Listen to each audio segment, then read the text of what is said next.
Welcome back. Now, in one of the fiercest attacks yet, the Prime Minister addressing a rally in Bengal's Jayanagar went all guns blazing. In an unsparing attack on Bengal Chief Minister, Mamata Banerjee called out the loot raj that has become prevalent in the TMC's regime. He then went on to deride Team Mamata's many recent attacks on the BJP, including the fallout of a Gotra declaration, saying that TMC has issues with Jai Shri Ram and here she is declaring a Gotra. Hitting out at TMC's cool jibe, the Prime Minister said that TMC isn't cool but a thorn in development of Bengal.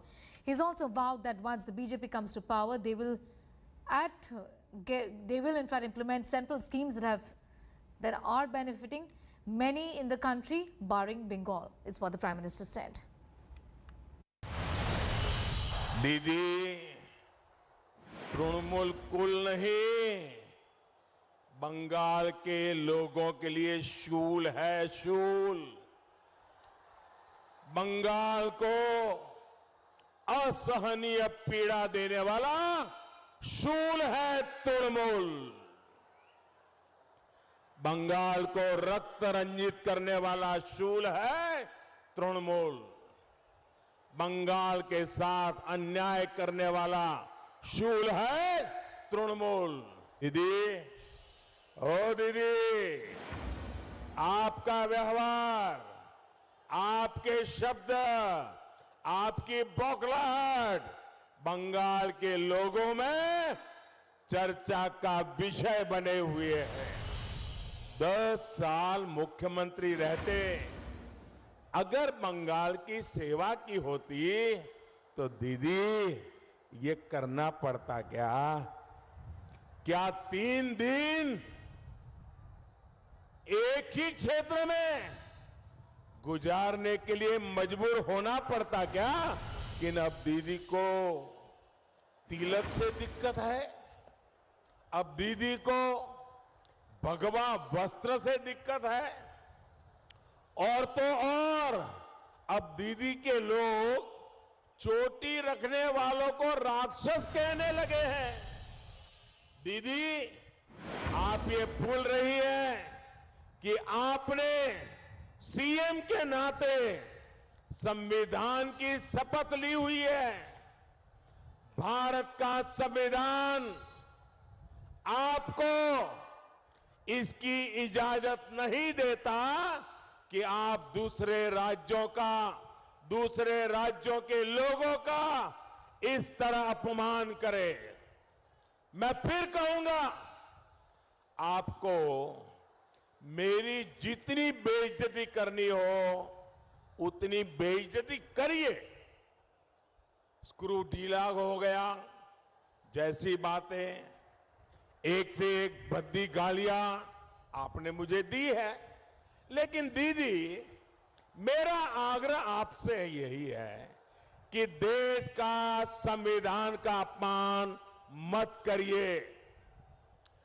बाबा साहब आंबेडकर की भावना का अपमान मत करिए। वाकई साथियों, मैं हैरान हूं कि दीदी को क्या हो गया है। And Nandigram on nothing. The battle between TMC Supremo Mamata Banerjee and BJP Suvendu Adhikari is heating up even further. Mamata Banerjee's claim that CRPF is acting in a partisan manner and is protecting outsiders. She further alleged that 80% votes cast so far in Nandigram are fake and that she will take legal action. She's even dialed Bengal governor, urging him to ensure free and fair elections. The Bengal governor responded by assuring that authorities concerned will ensure adherence to law and order. Not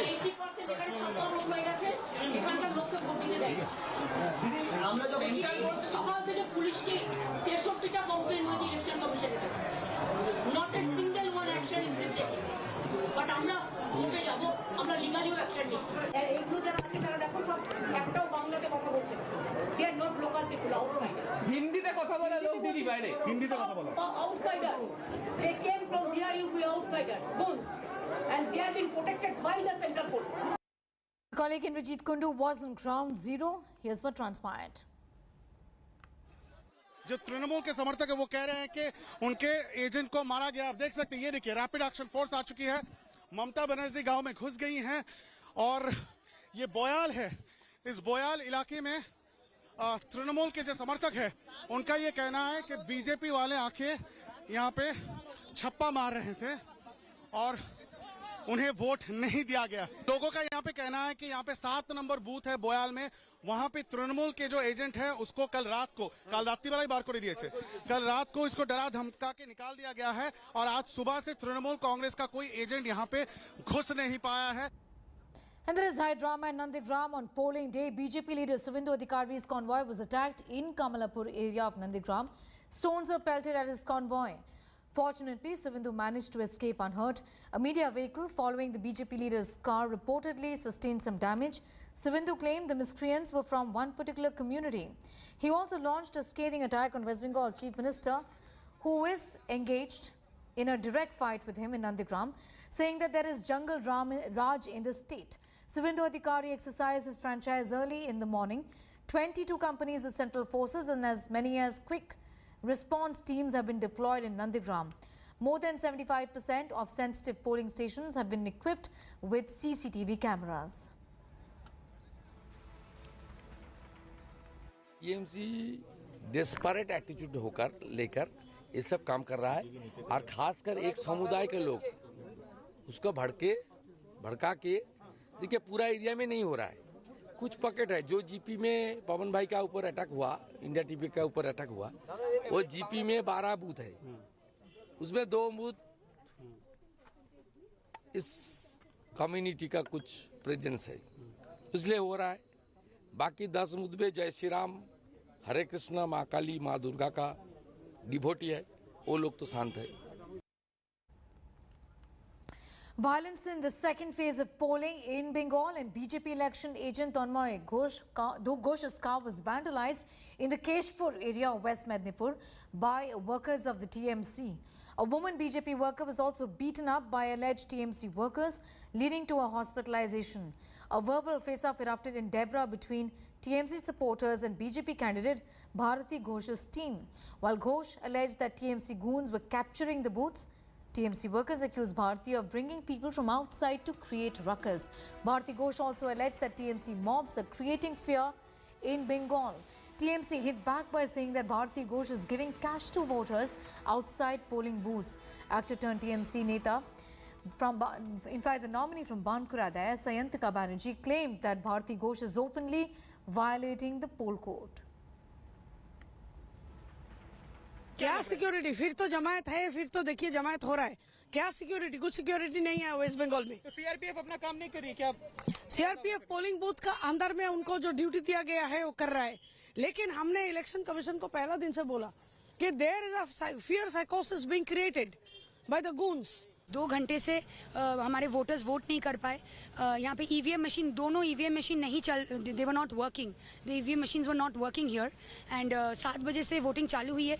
यहाँ पे बहुत elderly बहुत जन थे, वो लोग काफ़ी जन वापस भी जा चुके हैं। मैं बहुत ज़्यादा कॉन्फिडेंट हूँ, मुझे पता है कि बंगाल और बांकुड़ा दीदी को ही वोट करेंगे, दीदी के लिए ही वोट करेंगे। शायद इसीलिए दोनों स्ट्रांग बूथ पे ईवीएम मशीन्स 2 घंटे से बंद थी।